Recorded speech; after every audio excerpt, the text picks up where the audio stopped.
O grande salão estava em completo silêncio. Não aquele silêncio confortável que se instala numa sala quando a lareira crepita abaixo e as velas ardem até ao último centímetro. Era o outro tipo. O silêncio que antecede algo terrível, quando todas as pessoas na sala prendem a respiração no mesmo instante e se esquecem de expirar. E eu fora invisível durante a maior parte da minha vida. Isso não era autocomiseração a falar. Era simplesmente um facto. A cor da casca de uma árvore é um facto. Ou o inverno chega sem pedir desculpa. Como Ômega na corte do rei Ronan de Ashenvale, a invisibilidade não era apenas uma condição. Era uma estratégia de sobrevivência. Mantenha a cabeça baixa, mova-se junto às paredes, encha os cálices antes que estejam vazios, para que ninguém precise de o chamar. Fale apenas quando for interpelado, e mesmo assim, seja breve e olhe para baixo. Aprendi isso da maneira que todos os ômegas aprendem, lenta e dolorosamente, através de uma centena de pequenas correções que não deixaram marcas visíveis. Mas hoje, algo tinha corrido mal com a minha invisibilidade. Tudo começou de forma simples. O grande salão do castelo de Ashenvale estava decorado para a corte da colheita, o único encontro formal do ano em que o rei Ronan recebia petições dos senhores de todos os territórios circundantes. Estandartes de carmesim escuro e preto pendiam do teto abobadado de pedra. Tochas ardiam em suportes de ferro nas paredes, projetando luz âmbar sobre as longas mesas onde nobres, guerreiros e enviados se sentavam em cuidadosa ordem de classificação. O cheiro a javali assado e a hidromel doce pairava no ar, misturando-se com a fumaça e o frio particular que se infiltrava pelas altas janelas, por mais que se acendessem fogueiras. A minha tarefa era simples: mover-me entre as mesas inferiores com os outros ômegas serviçais, manter as cestas de pão cheias e permanecer insignificante. Fiz isso centenas de vezes antes. Eu estava a carregar uma cesta de pão de centeio escuro pela borda da mesa principal, a reservada ao rei e ao seu conselho mais próximo, quando senti uma pequena e aguda pressão na bainha da minha manga. Olhei para baixo e encontrei-me a olhar para um par de olhos tão pálidos que eram quase prateados, emoldurados num rostinho redondo e sério, com caracóis escuros que não tinham sido devidamente penteados. A criança não devia ter mais de 4 anos. Estava sentada no chão de pedra ao lado da mesa principal, o que explicava por que é que ninguém a tinha notado ainda. E ela tinha a minha manga presa firmemente entre os seus pequenos dentes, observando-me com a intensidade focada de alguém que tomou uma decisão muito deliberada e pretendia levá-la a cabo. Por um momento congelado, fiquei simplesmente a olhá-la. Então todos os nobres a menos de 6 metros viraram-se para olhar. Ouvi o súbito arfar de respiração a espalhar-se pela sala como uma pedra atirada para a água calma. Ouvi alguém, Lord Cailan das Terras Ocidentais, se reconhecia a voz, fazer um som engasgado que poderia ter sido um aviso ou horror. Ouvi uma cadeira a arrastar-se, e outra, enquanto as pessoas se levantavam dos seus lugares, com a urgência particular de indivíduos que queriam estar envolvidos, mas não responsáveis. Porque a criança que mordia a minha manga não era uma criança qualquer. Era o príncipe Kale, o único filho do rei Ronan, o futuro alfa de Ashenvale. E o próprio rei Ronan estava a 1 metro de distância, a observar. Senti o peso desse olhar antes de me virar para o encontrar. Um peso no ar, como o momento antes de uma tempestade rebentar. Quando finalmente olhei para cima, encontrei-o de pé no fim da mesa principal, uma mão pousada nas costas da sua cadeira esculpida. Era mais alto do que alguma vez me permitira notar à distância, largo nos ombros da maneira dos guerreiros. Veste a sua autoridade como uma segunda pele. O seu cabelo escuro estava puxado para trás do rosto, e os seus olhos, de um cinza tempestuoso profundo que eu nunca tinha visto de perto, estavam fixos em mim com uma expressão que não consegui ler imediatamente. Não raiva. Algo mais complicado do que raiva. Todas as pessoas naquela sala esperavam que eu entrasse em pânico. Eu podia senti-lo. A respiração coletiva suspensa. O cálculo silencioso do que um ômega deveria fazer ao enfrentar esta situação.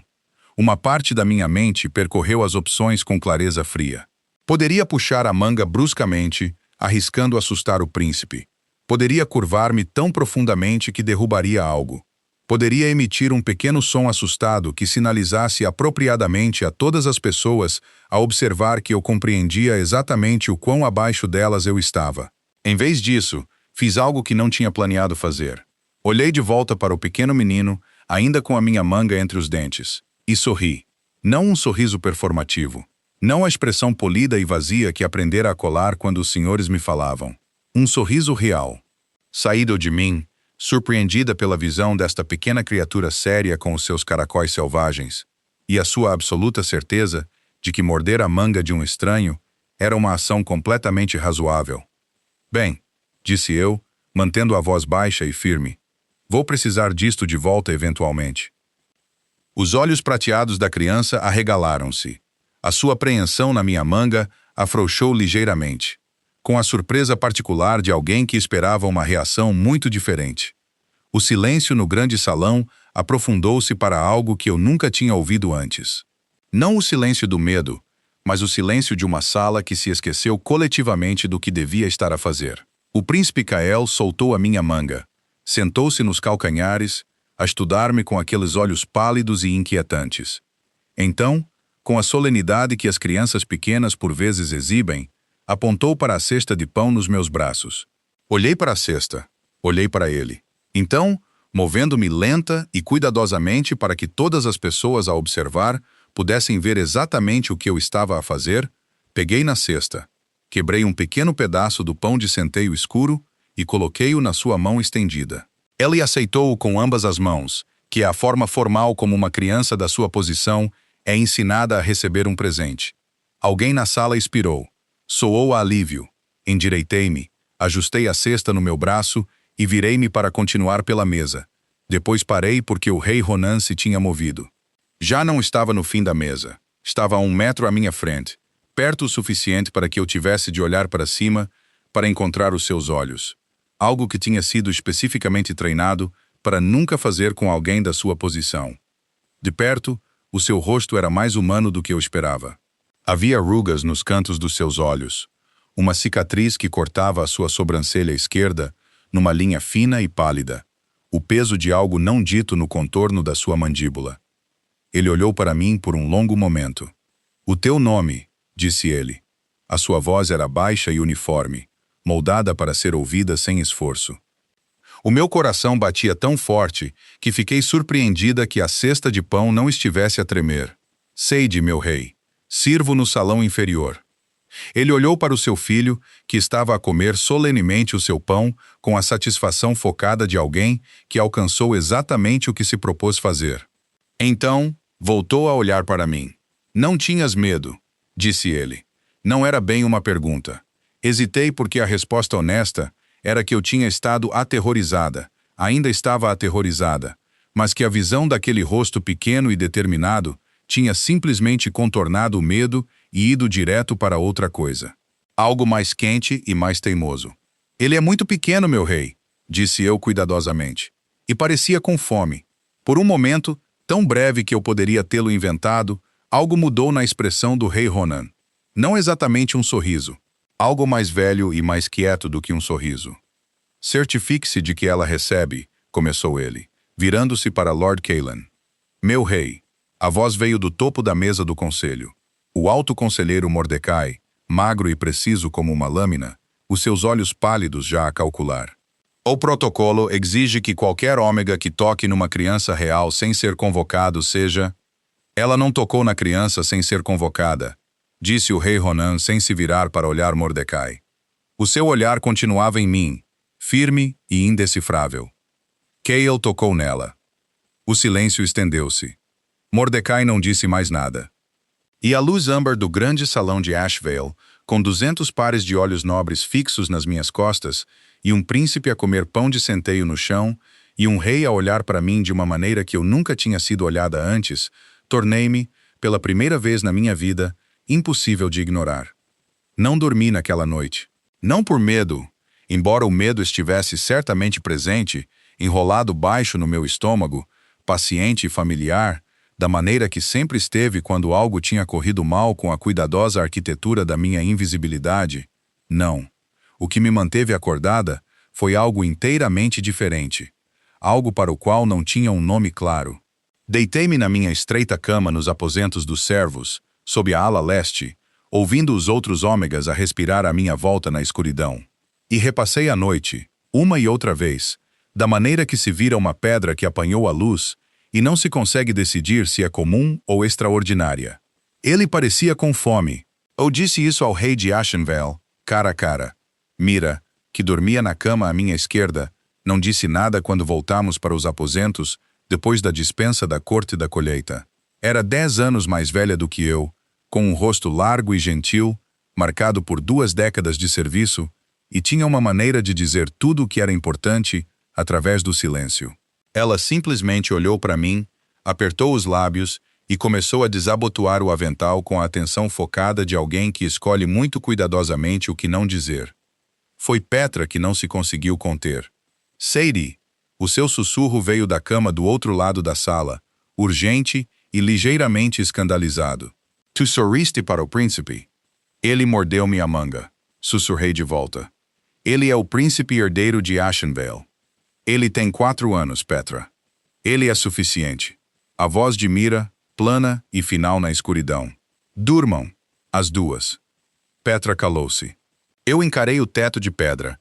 Algures acima de nós, nos andares superiores do castelo, as fogueiras ainda ardiam nas grandes lareiras. E os nobres estariam a conversar, como os nobres sempre conversam depois de algo inesperado acontecer, rodeando o evento com as suas palavras, medindo o que significava para a organização das coisas. Tentei não pensar no rosto do alto conselheiro Mordecai. Falhei. A manhã chegou cinzenta e fria, da maneira que as manhãs em Ashvale chegam no profundo virar do outono, com uma névoa que se instalava no pátio interior e fazia o castelo parecer algo semi-sonhado. Levantei-me antes do sino, vesti-me na escuridão e fui para a cozinha começar o trabalho do pão antes que o cozinheiro-chefe chegasse e encontrasse razões para criticar o que eu ainda não tinha feito. As cozinhas eram o meu lugar mais seguro no castelo. Eram barulhentas e quentes, e cheias de propósito. E quando estavas com os cotovelos mergulhados na massa, ou a carregar um monte de lenha para os grandes fornos de pedra, ninguém esperava que fosses outra coisa, senão exatamente o que eras. Tinha passado 5 anos a encontrar os ritmos deste lugar, quais fogueiras queimavam mais rápido, quais panelas estavam tortas e precisavam de um ângulo particular, quais dos cozinheiros mais jovens precisavam de direções firmes quando as pressões matinais ficavam caóticas. Estava a moldar o segundo lote de pães quando Tomlin chegou. Tomlin era um rapaz beta de talvez 15 anos, todo joelhos e cotovelos, que corria recados entre os andares superiores e inferiores com a dedicação ofegante de alguém que entendia que a velocidade era o seu principal valor. Ele esgueirou-se pela porta da cozinha e vasculhou a sala até me encontrar. E senti a qualidade do momento mudar antes mesmo de ele abrir a boca. "Sadie do salão inferior?" perguntou ele, embora já estivesse a olhar diretamente para mim. "Sim", disse eu, mantendo as mãos na massa. "O rei solicita a sua presença no solário oeste. Agora, se lhe agrada." A cozinha ficou quieta da maneira particular de uma sala onde todos continuam a trabalhar, mas simultaneamente pararam de ouvir qualquer coisa que não fosse a conversa nas suas imediações. "Diga-me isso outra vez", disse eu. Tomlin repetiu palavra por palavra. A sua expressão era cuidadosamente neutra, o que me dizia que lhe tinham dito para a manter assim. Olhei para as minhas mãos cobertas de farinha. Olhei para os pães semi-moldados na mesa à minha frente. Olhei para a cozinheira Alditha, que tinha chegado algum momento nos últimos minutos e estava perto da porta com os braços cruzados e uma expressão que eu não conseguia ler. "Vai", disse Alditha. Apenas isso, nada mais. Mas a sua voz continha algo por baixo da palavra. Não exatamente bondade, mas a sombra dela. "Petra terminará os pães." Lavei as mãos na bacia, sequei-as no avental, retirei o avental, alisei o meu vestido e segui Tomlin para fora da cozinha e para cima pela escada de serviço até aos andares superiores do castelo de Ashenvale. O solário oeste não era uma sala que eu tivesse alguma vez entrado. Tinha passado pela porta centenas de vezes. uma porta pesada de carvalho com dobradiças de ferro, insignificante do corredor, distinguível das outras, apenas pelos 2 guardas que estavam em posto permanente à sua porta. O guarda afastou-se quando Tomlin me levou ao limiar, o que significava que eu tinha sido esperada, o que significava que o rei tinha feito este arranjo com antecedência, o que não me dizia nada de útil sobre o que significava. Tomlin bateu 2 vezes, abriu a porta, anunciou-me numa voz admiravelmente firme para os seus 15 anos, e depois deixou-me ali. O solário oeste era menor do que eu imaginara. Era uma sala de trabalho, não uma sala do trono. Uma lareira, uma mesa pesada coberta de mapas e documentos, pesados com pedras, uma janela estreita com vista para o pátio interior, onde a névoa matinal ainda pairava. Livros numa prateleira, uma espada encostada à parede de uma maneira que sugeria que tinha sido pousada com pressa e ainda não devolvida ao seu lugar. O rei Ronan estava de pé à janela com as costas viradas para mim, mãos dadas atrás das costas, a olhar para o pátio. Não estava com o seu traje formal de corte. Usava uma túnica escura, simples como a de um guerreiro, e o seu cabelo estava desalinhado da maneira de um homem que esteve acordado desde antes do amanhecer, a lidar com algo difícil. No chão, perto da lareira, rodeado pelo que parecia ser uma porção significativa das espadas de treino de madeira do castelo, estava o príncipe Cal. Ele olhou para cima quando eu entrei. O seu rosto fez aquilo que os rostos das crianças fazem quando reconhecem alguém que já categorizaram como interessante. Abriu-se, iluminou-se, tornou-se inteiramente focado. Ele ergueu uma das pequenas espadas de treino com ambas as mãos, apresentando-a a mim com solenidade. Isso é muito bom, disse eu, antes de me lembrar que não tinha sido interpelada. O rei Ronan virou-se da janela. À luz da manhã, sem o peso formal da corte da colheita à sua volta, ele parecia diferente. Não menos imponente, nada nele sugeria pequenez, mas mais presente, de alguma forma. Mais como um homem que carrega fardos e menos como um símbolo em torno do qual os fardos são arranjados. Sadie, disse ele, não exatamente uma saudação, a maneira como se diz uma palavra de que se está a testar o peso. Meu rei, curvei-me apropriadamente e mantive a posição. Levanta-te. Ele afastou-se da janela em direção à mesa coberta de mapas e estudou-me por um momento. Não és o que eu esperava.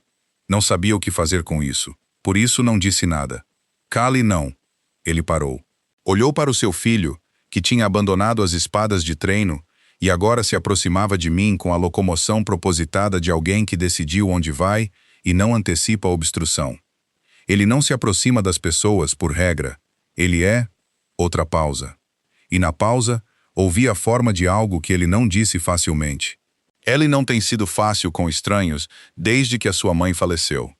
Isso foi há 14 meses. O príncipe chegou ao meu lado e olhou para mim. Então, com a mesma certeza deliberada com que tinha mordido a minha manga na noite anterior, pegou em 2 dedos da minha mão direita. Apenas isso. 2 dedos. Segurados numa pequena e quente preensão. Algo moveu-se no meu peito que eu não tinha palavras para descrever. Meu rei, disse eu cuidadosamente, lamento a perda da sua rainha. Era uma coisa formal a dizer. O tipo de coisa que se diz quando o posto e o luto se cruzam e é preciso algo em que se apoiar. Mas eu quis dizer isso da maneira que às vezes as coisas formais também são as verdadeiras. Ronan olhou para o seu filho a segurar a minha mão. Depois olhou para mim. Não te trouxe aqui para abordar o protocolo, disse ele depois de um momento. Mordecai terá sugestões sobre isso e eu lidarei com Mordecai. Trouxe-te aqui porque Cal pediu à sua maneira. Ele parou novamente e percebi com um sobressalto que o rei de Ashenvale estava a escolher as suas palavras com cuidado invulgar. Porque o que fizeste ontem à noite exigiu uma qualidade que não vejo muitas vezes nesta corte e quero compreendê-la. O fogo crepitou na lareira. O príncipe segurava os meus dedos. A névoa matinal mudou lá fora da janela. Eu apenas dei-lhe pão, disse eu. Não, disse o rei baixinho. Deste-lhe algo muito mais difícil de encontrar do que pão. Ele não nomeou o que era, mas ambos sabíamos. As semanas que se seguiram foram as mais estranhas da minha vida. Não porque algo tenha mudado drasticamente em termos de castelos e cortes. Nada dramático era permitido acontecer gradualmente. Mudanças em Ashenvale chegavam quer por decreto, quer por desastre. E o que estava a acontecer comigo não era nem um nem outro. Era mais silencioso do que isso. Uma lenta reordenação de pequenas coisas, como móveis movidos 1 centímetro para a esquerda, o que não muda nada na sala, e, no entanto, torna-nos conscientes, constantemente, de que a sala não é exatamente como era. Começou com uma reatribuição. 3 dias depois da minha manhã no Solário Oeste, a cozinheira Alditha chamou-me de lado antes de começar o trabalho da manhã e disse-me, com um tom particularmente cuidadoso, de alguém a dar notícias sobre as quais ainda não tinha decidido como se sentir, que eu já não estava designada para o salão inferior. Em vez disso, serviria como atendente aos aposentos do príncipe, o que significava que lhe traria a refeição da manhã, supervisionaria a arrumação dos seus quartos e estaria disponível nas tardes tardias, quando a sua ama, uma mulher beta mais velha chamada Greta, precisasse de assistência. A própria Greta recebeu esta notícia com a compostura de lábios cerrados de uma mulher que tinha gerido os cuidados do príncipe inteiramente sozinha durante 14 meses e tinha desenvolvido fortes opiniões sobre a introdução de variáveis. Ela era pequena e precisa, com cabelo grisalho preso severamente e olhos que mediam tudo o que focavam. Avaliou-me na minha primeira manhã como um cozinheiro-chefe avalia uma nova faca de cozinha, não com maldade, mas sem qualquer ilusão de que o sentimento fosse relevante para a avaliação. Não te desviarás das rotinas dele, disse ela naquela primeira manhã, enquanto eu estava na porta do antecâmara do príncipe, com uma bandeja de papa morna e leite com mel. Ele tem rotinas por uma razão. Quando são perturbadas, ele não dorme. E quando ele não dorme, nada nesta ala do castelo funciona. Compreendo, disse eu. Não tentarás brincar com ele. Ele decide quando a brincadeira ocorre. Seguirás o seu exemplo. Compreendo. Ela olhou para mim por mais um momento. Tu és a rapariga que sorriu para ele no grande salão. Sou. Algo na sua expressão mudou. Não calor, não exatamente, mas o leve precursor dele. A maneira como o céu se ilumina antes do nascer do sol, sem ainda ser claro. Ele falou sobre isso, disse ela na manhã seguinte. Ele não fala muitas vezes sobre coisas sem ser provocado. Ela não disse mais nada. Afastou-se e deixou-me trazer a bandeja. O príncipe Kali estava sentado de pernas cruzadas no chão, perto da janela quando entrei, arranjando uma coleção de animais de madeira, esculpida em fila, com a intensidade focada de alguém a realizar um trabalho importante. Ele olhou para cima, quando pousai a bandeja na mesa baixa, perto da lareira. Ele olhou para mim. Olhou para a bandeja. Olhou de volta para os seus animais, fez um ajuste final na posição de um urso esculpido, depois levantou-se e veio para a mesa com a dignidade grave que era, eu estava a aprender, simplesmente a maneira como ele se movia pelo mundo. Era uma criança invulgar, não perturbada. Queria ser precisa sobre isso porque perturbada implicava algo quebrado, e ele não estava quebrado. Estava contido. Havia uma paisagem inteira a acontecer atrás daqueles olhos prateados, e ele tinha decidido, por razões próprias, que a maior parte do mundo não merecia um convite para lá. Comeu a sua papa em silêncio. Arrumai o quarto em silêncio. Depois de um tempo, ele disse, sem olhar para cima da sua tigela, urso. Olhei para o urso esculpido que ele tinha colocado à cabeceira da sua linha de animais. É esse o nome dele? Perguntei. Ou a sua espécie? Cale considerou isto com genuína seriedade. Ambos, decidiu ele. Isso é suficiente, disse eu. Ele olhou para mim então, e por um momento a paisagem contida atrás dos seus olhos abriu-se ligeiramente. Curiosa, quase divertida, antes de voltar à compostura. Voltou à sua papa. Senti algo a desatar no meu peito, lentamente, como uma corda que esteve tão apertada por tanto tempo que se esqueceu de que alguma vez foi diferente. Vi o rei Ronan 4 vezes nessas primeiras semanas. Contei-as. Não tenho orgulho nisso, mas contei-as. A primeira foi no corredor fora dos aposentos do príncipe, de manhã cedo, quando o rei chegou antes de Greta e eu o esperarmos. Ele parou quando me viu a sair com a bandeja de pequeno almoço vazia e por um momento existimos simplesmente no mesmo corredor estreito, com a luz da manhã a entrar cinzentamente pela seta na extremidade distante, e ele disse: "Ele está bem esta manhã?" E eu disse: "Ele comeu tudo, meu rei", e deu nome ao urso esculpido.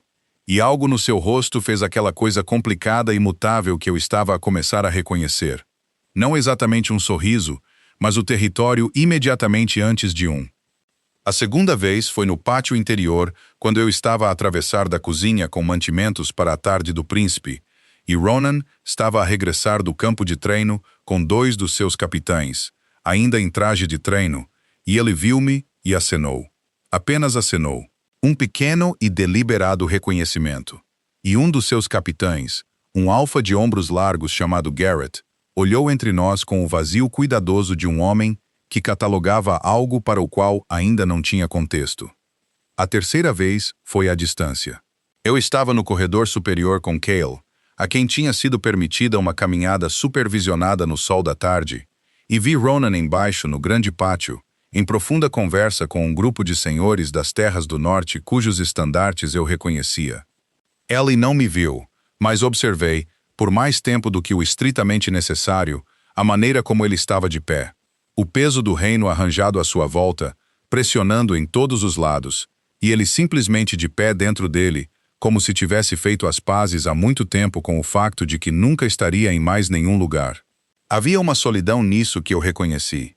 Não a do Ômega, a que nasce do posto, de ser facilmente ignorado e facilmente dispensado. A sua era uma arquitetura diferente de solidão, construída para cima em vez de para baixo. Mas o interior dela, pensei eu, poderia sentir o mesmo. A quarta vez que ele me procurou, era noite e Cale tinha sido acomodado para a noite por Greta, e eu estava a regressar aos aposentos dos servos, através da passagem traseira, quando ouvi o meu nome ser dito de uma maneira que me parou imediatamente. Não alto, não como um comando, mas com a qualidade particular de alguém que esperou pelo momento certo e decidiu que este teria de servir. Ronan estava numa alcova fora da passagem, uma tocha a arder baixo no suporte acima dele. Estava sozinho, o que era invulgar o suficiente para me fazer verificar instintivamente o corredor em ambas as direções. "Não estou a ser seguido", disse ele, lendo corretamente o meu olhar. Queria falar sem a corte como audiência. Esperei. Ele pareceu por um momento ser um homem que tinha dito algo dezenas de vezes na sua cabeça e o achou consideravelmente mais difícil de dizer em voz alta.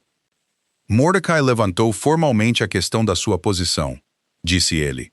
"Ele argumenta que um ômega em estreita companhia do príncipe cria um desequilíbrio que reflete mal na dignidade da coroa." O meu estômago apertou. Vejo. Eu disse-lhe que o príncipe comeu todas as refeições sem dificuldade durante 19 dias consecutivos, dorme a noite toda e começou a falar mais palavras por manhã do que nos 14 meses anteriores combinados. Ele fez uma pausa. Mordecai achou isso não persuasivo. "Mordecai não me parece um homem que acha as coisas persuasivas, a menos que confirmem o que ele já acredita", disse eu. E depois ouvi-me a dizer isso, e senti o sangue sair do meu rosto. O silêncio durou 2 segundos completos. Então, calmamente, à baixa luz da alcova do corredor, o rei Ronan de Ash e Vale fez um som que eu nunca tinha ouvido antes. Baixo, breve, real. Não exatamente uma gargalhada, mas o seu primo honesto.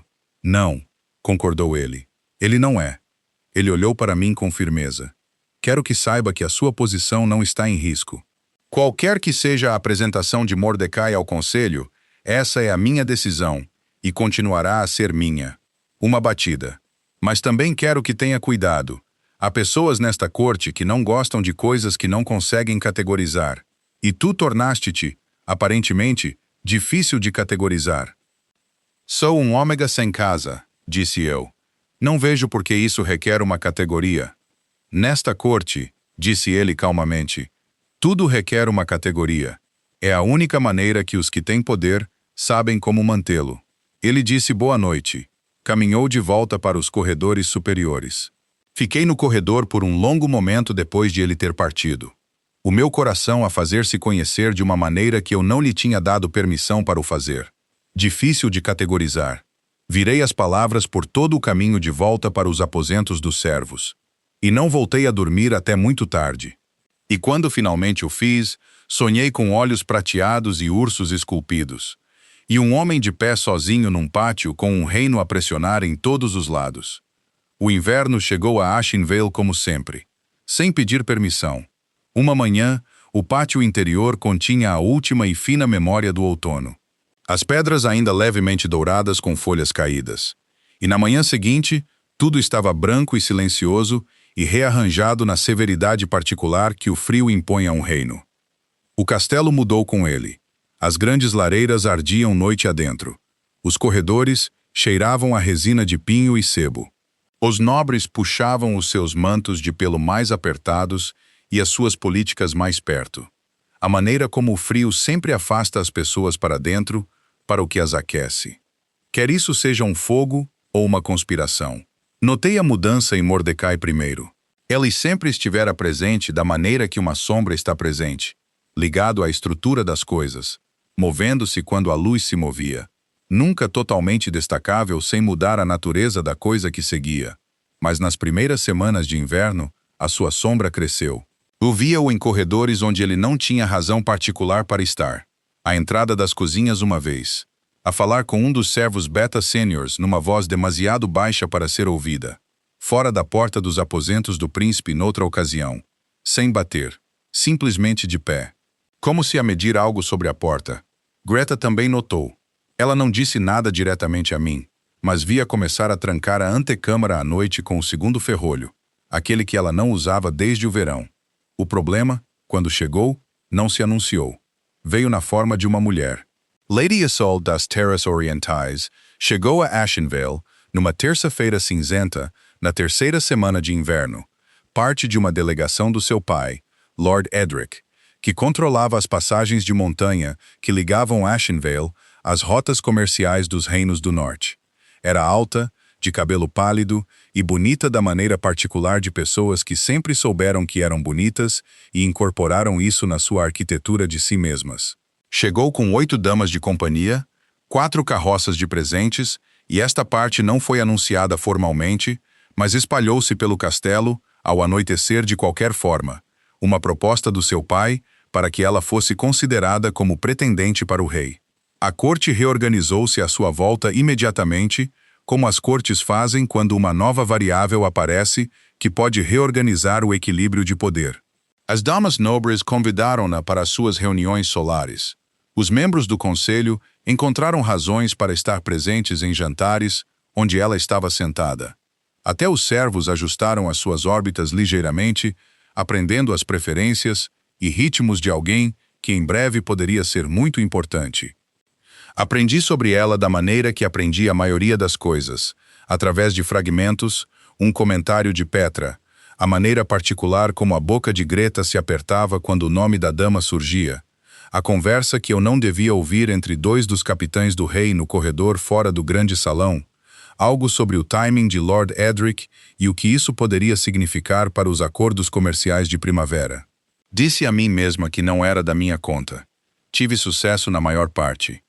Conheci Lady Isolde numa manhã de quarta-feira, o que não foi planeado por nenhuma de nós. Estava a atravessar o corredor superior com o príncipe Cale. Tinha-lhe sido permitida uma caminhada mais longa do que o habitual, porque a neve lá fora tornava o pátio intransitável, e Greta sentiu que ele precisava de movimento. Quando a porta do solário de hóspedes se abriu e ela saiu, seguida por 2 das suas damas de companhia, ela era ainda mais impressionante de perto. O tipo de rosto que fazia as salas ajustarem a sua luz. Ela viu Cale primeiro. A sua expressão arranjou-se em algo quente e deliberado, a maneira como uma dama de corte experiente arranja expressões quando uma criança de significado político aparece. É este o pequeno príncipe? Disse ela às suas damas de companhia mais do que a mim, numa voz adocicada com doçura praticada. Cale parou de andar. Olhou para Lady Isolde com aqueles olhos prateados e medidores. Estava muito quieto da maneira que ficava muito quieto quando estava a decidir algo. Lady Isolde agachou-se graciosamente à sua altura, estendendo uma mão elegante. Que menino bonito, disse ela. Sabes quem eu sou, meu príncipe? Cale olhou para a mão dela. Olhou para o rosto dela. Olhou para mim.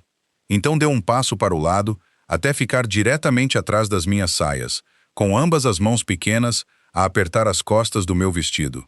A expressão quente de Lady Isolde manteve-se, mas algo por trás dela tremeluziu. Surpresa, rapidamente gerida, e por baixo da surpresa, algo mais aguçado. Ele é tímido com estranhos, disse eu, porque o silêncio se estendia para além do ponto de conforto. Precisa de tempo. Ela levantou-se. Os seus olhos viraram-se para mim, e senti a avaliação neles. Rápida, completa, o tipo de olhar que cataloga tudo e atribui um lugar a tudo. Observei-a registrar o meu vestido, a minha posição, o meu rosto, e chegar a uma conclusão sobre todos os três. Tu és a atendente ômega, disse ela. Não exatamente com maldade, mas com uma precisão que era um tipo de maldade. Sou, minha senhora. Ela olhou para Kayleigh, ainda protegido atrás de mim. Algo cruzou o seu rosto que eu não consegui ler totalmente. Então ela sorriu, um sorriso diferente do anterior, mais pequeno e mais honesto, de alguma forma, e inclinou a cabeça e seguiu pelo corredor com as suas damas de companhia. Fiquei muito quieta por um momento. Então senti um pequeno puxão nas costas do meu vestido. Anda! Disse o príncipe Cal. Sim, concordei. Vamos andar. Naquela noite, Mordecai veio aos aposentos do príncipe.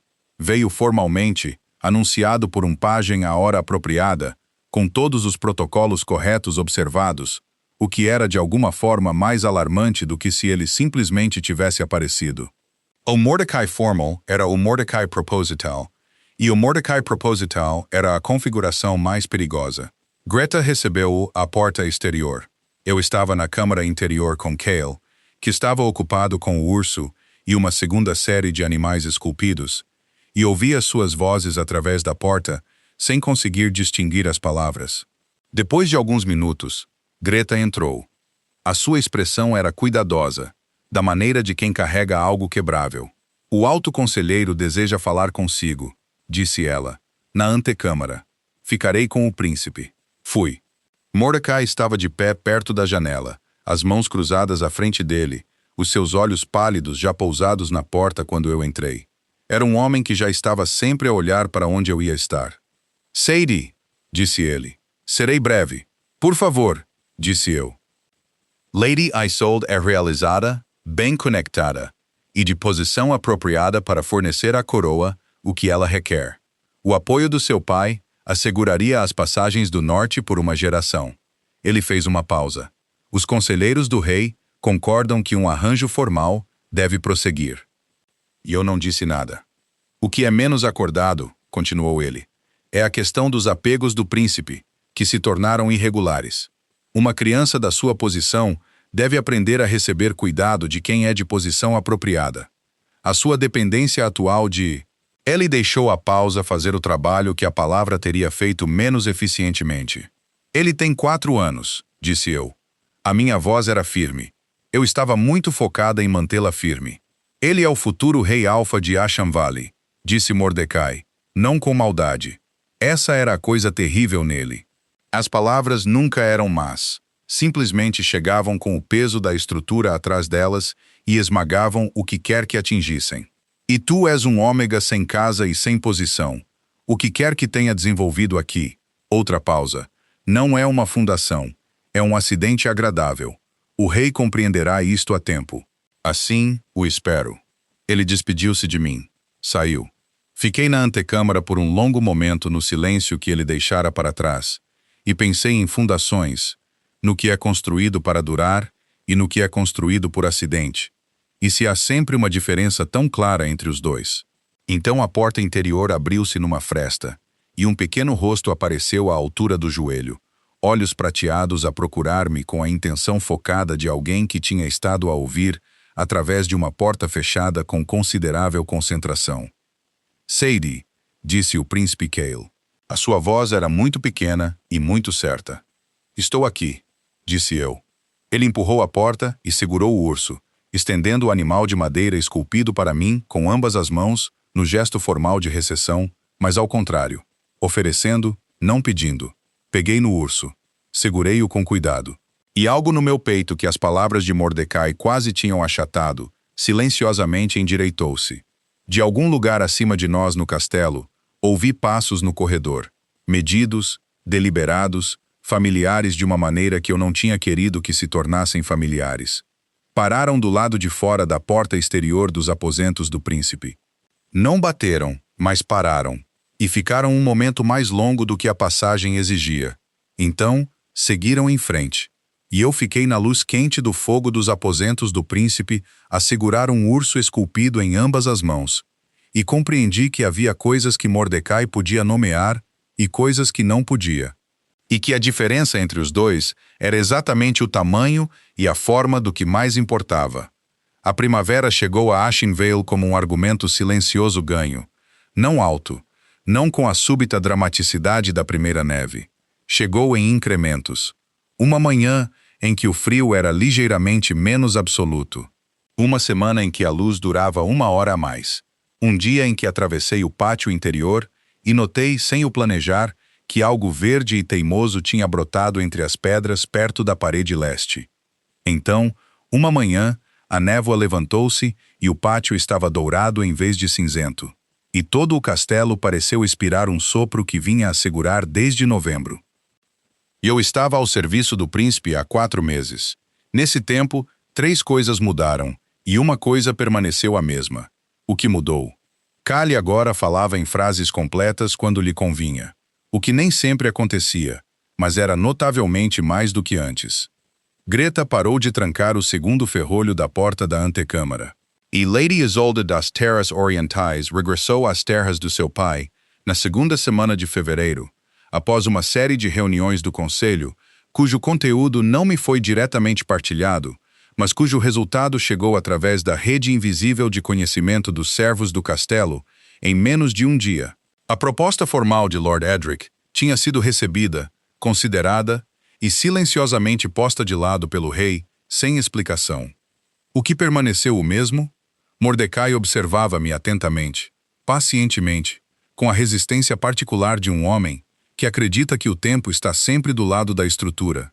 Ou tinha deixado de ter medo da sua observação. Essa foi talvez a mudança mais significativa de todas, e foi aquela que eu não tinha antecipado. A manhã em que tudo se resolveu começou como a maioria das manhãs significativas, sem qualquer indicação de que pretendia ser significativa. Levei o pequeno almoço de Cale. Ele estava num humor focado, a arranjar os seus animais, segundo uma taxonomia conhecida apenas por ele, e aceitou a sua papa sem olhar para cima. Arrume, avivei a lareira. Sentei-me na pequena cadeira perto da janela que se tinha tornado, ao longo dos meses, silenciosamente e sem cerimônia, a minha cadeira. Aquela onde lhe lia à tarde, aquela onde esperava enquanto ele dormia, se Greta estivesse ocupada noutro lugar. Uma batida soou à porta exterior. Não a batida de Greta. Não o leve duplo toque de um pajem. Algo medido e deliberado que eu tinha aprendido a reconhecer da maneira que se aprende a reconhecer o tempo. Fui à porta. O rei Ronan estava no corredor, sozinho, o que era invulgar o suficiente para que eu verificasse novamente o corredor antes de dar um passo para trás para o deixar entrar. Ele estava com o seu traje formal hoje, lã escura, o sigilo de Ashvale no seu ombro, a coroa ausente como frequentemente estava em privado, e ele portava-se com a qualidade particular de um homem que tomou uma decisão e agora está simplesmente a seguir os passos necessários para a executar. Callie olhou para cima dos seus animais. Pai, disse ele com o prazer descomplicado de alguém para quem o amor nunca foi complicado, que é um dos presentes mais extraordinários que uma criança pode carregar. Ronan atravessou até ele, agachou-se, pousou uma mão brevemente nos caracóis escuros do seu filho. Trocaram algumas palavras silenciosas.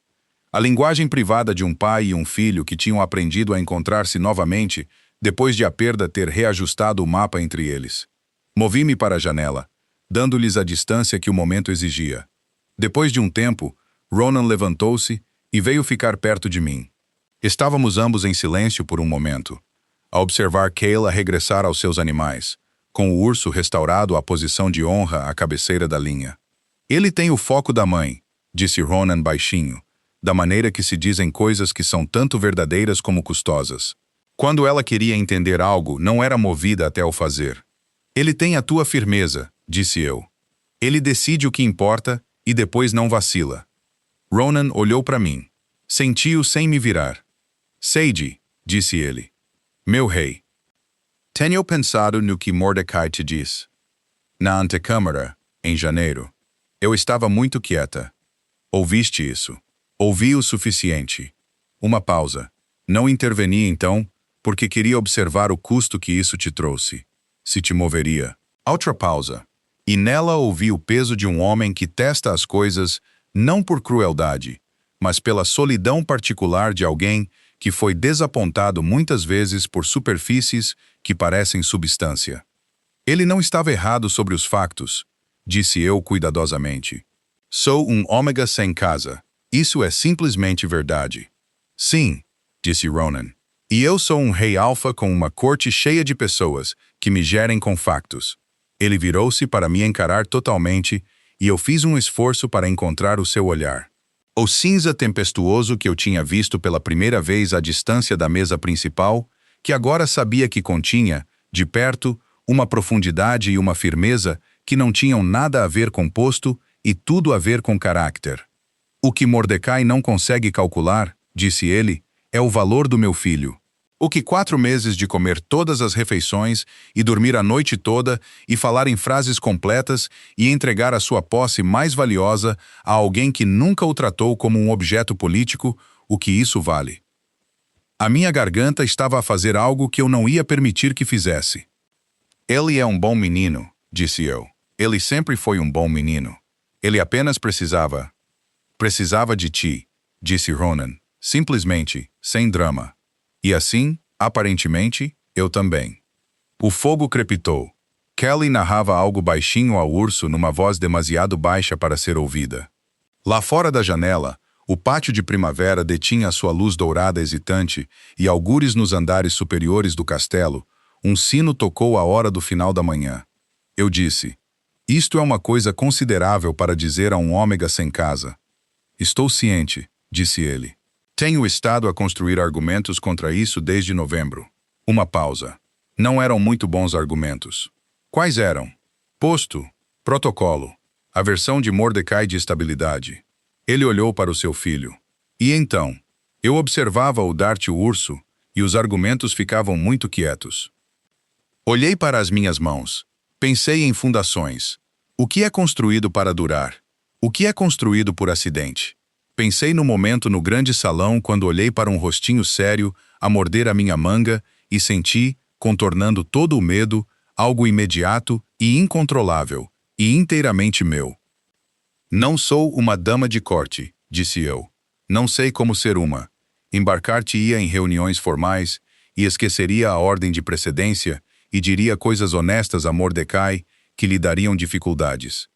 Eu sei, disse Ronan. E havia algo na sua voz, quente e certo, e o mais próximo de descontraído que eu alguma vez ouvi dele. Encontro-me preparado para tudo isso. Olhei para ele. Ele manteve o meu olhar com a firmeza que era simplesmente a maneira como ele era feito. Um homem que, uma vez decidido algo, não se desviava dele. Há coisas que teriam de ser feitas formalmente, disse ele. Uma apresentação ao conselho. Mordecai apresentará objeções por escrito. Lord Edric ficará descontente. Uma breve pausa. Nada disso muda o que te estou a dizer. O que me estás a dizer? Perguntei, porque precisava de o ouvir claramente, porque algumas coisas precisam de ser ditas claramente, não implicadas. Gostaria que ficasses aqui, disse ele. Não como atendente, mas como alguém que pertence a este lugar, como alguém que é vista. Ele fez uma pausa. Por mim, por esta casa, formalmente e completamente. Cale olhou para cima dos seus animais naquele preciso momento, como se estivesse à espera da sua deixa, e disse com serena certeza, Sade fica. Que foi, em termos de argumentos, consideravelmente melhor do que qualquer coisa que Mordecai alguma vez tivesse produzido. Caçaram em janeiro na sala principal de Ashvale, no primeiro dia quente do verdadeiro verão, quando os estandartes se moviam numa brisa leve, e a luz entrava dourada pelas altas janelas e pousava sobre o chão de pedra em longas e brilhantes formas. Não foi um casamento grandioso segundo os padrões dos grandes reinos. Não houve delegações estrangeiras, nem semanas de celebração, nem elaborados teatros políticos. Ronan tinha sido preciso sobre isso. O que houve, o conselho em comparecimento, a maioria deles reconciliados, 2 deles, ainda de lábios cerrados, e Mordecai entre eles. A caça do castelo reunida ao longo das paredes, Greta na primeira fila com a sua compostura de ferro e olhos ligeiramente mais brilhantes do que o habitual, cozinheira Áudita com os braços cruzados e uma expressão de profunda satisfação. Petra chorando abertamente e sem vergonha. Tomlin de pé direito e sério num novo gibão. E Cayley, de pé ao lado do seu pai com as suas melhores roupas e o urso debaixo de um braço, observando os procedimentos com olhos prateados que detinham, pela primeira vez em mais tempo do que alguém conseguia claramente lembrar, algo descomplicado e inteiro. Eu usava um vestido da cor de trigo de inverno, feito com simplicidade. Não carregava nada. Não precisava de nada. Quando terminou, Ronan pegou na minha mão, não cerimoniosamente, não para a observação da corte, apenas pegou nela, da maneira que um homem pega na mão de alguém que pretende manter, e virou-nos a ambos para encarar a sala. O salão prendeu a respiração por um último momento. Então Greta começou a bater palmas, e a cozinheira Áudita juntou-se a ela. E então, o choro de Petra tornou-se algo mais alto e mais celebratório, e o som moveu-se pela sala como água a encontrar o seu nível, até que mesmo os membros do conselho de lábios cerrados estavam de pé. Cal puxou a minha outra mão. Olhei para baixo. Ele ergueu o urso para mim, ambas as mãos, o gesto formal de oferta. Teu, disse ele, com autoridade absoluta. Peguei no urso. Segurei-o da maneira que se segura coisas que são também, à sua maneira, tudo. Ronan observou-nos, o seu filho e a sua esposa, a estranha e improvável fundação que tinham construído juntos a partir de uma manga mordida e um pedaço de pão de centeio e a coragem particular de não fingir que algo pequeno era nada. E o seu rosto tinha a expressão que eu tinha passado meses a aprender a ler, não exatamente um sorriso, o país logo além de um sorriso, onde vive algo mais profundo e permanente. Mordecai retirou-se do conselho naquele outono, citando a sua idade, que foi uma maneira digna de dizer que o mundo que ele tinha arranjado à sua volta se tinha rearranjado silenciosamente sem a sua permissão. Deram-lhe um conjunto confortável de aposentos na ala leste e uma pensão, e ele viveu mais 12 anos em paz relativa, o que foi mais do que alguns homens que confundem estrutura com sabedoria alguma vez conseguem. Lord Edric das Terras Orientais acabou por voltar, como homens com passagens de montanha sempre fazem quando o pragmatismo se reafirma sobre o orgulho.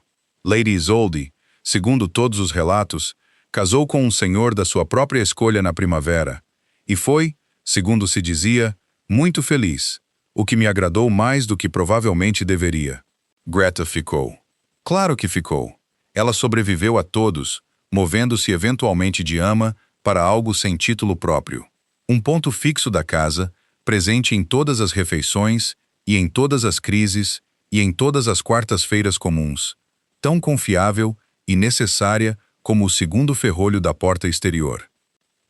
Kelly cresceu, lentamente, como as coisas boas crescem, num menino que falava à sua mente com confiança tranquila e estendia ambas as mãos ao receber presentes, e compreendia desde as suas primeiras memórias claras que a força não é a ausência de gentileza, mas a escolha de a oferecer mesmo quando se tem medo.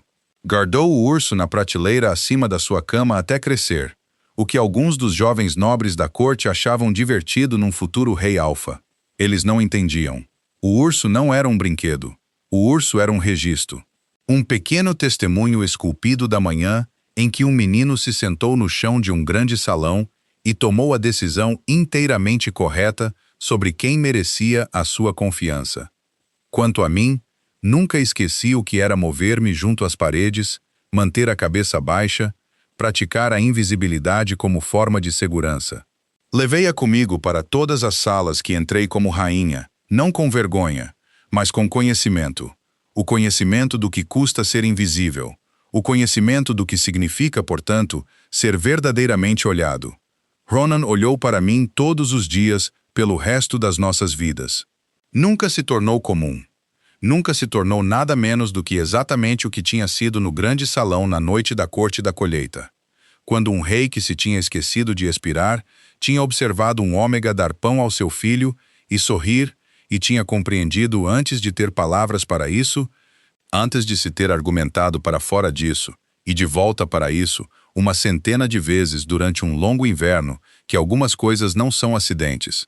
Algumas coisas são simplesmente a forma do que sempre devia acontecer, chegando como a primavera chega, sem pedir permissão, e ficando.